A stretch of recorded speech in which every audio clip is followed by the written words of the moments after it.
Throughout the summit, you've gotten to hear about how to strengthen your work with youth. That's us. Your desire to serve youth in the most effective way is encouraging and so important.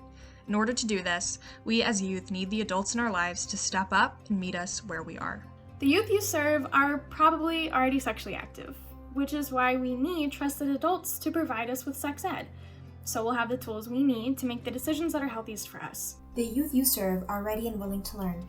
We need to do it in an environment where we are taken seriously and listened to. One where we are given accurate and non-discriminatory information by people who do not talk down to us. We don't need to be shielded or protected from conversations around sex.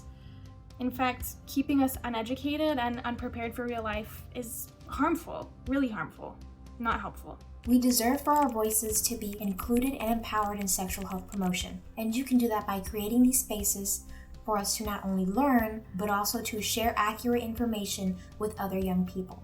The youth you serve are unfortunately experiencing gender-based violence now. Sexual violence and intimate partner violence are not just adult problems.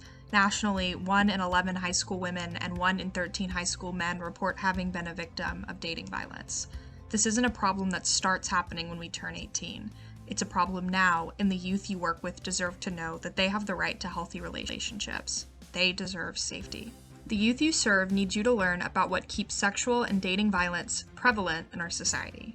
They need to know how race, gender, sexuality, ability, and other factors impact their experience with gender-based violence. They need language that affirms people who have been victimized, that helps them understand violence is never the victim's fault. Know that survivors of violence are almost always going to be in spaces where prevention work happens. Know that even people who haven't been victimized by gender-based violence are also impacted by it in real ways in these spaces.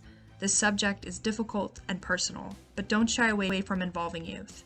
The school hallways we walk in every day are just as impacted by these problems as your adult lives. The youth you serve are capable of understanding complex topics like mental health. Youth deserve to be taken seriously regarding mental health. Allow us to take a lead role in our wellness. We need to have the support to have these conversations, and we deserve to be treated with respect because we are truly the experts of our own lived experiences.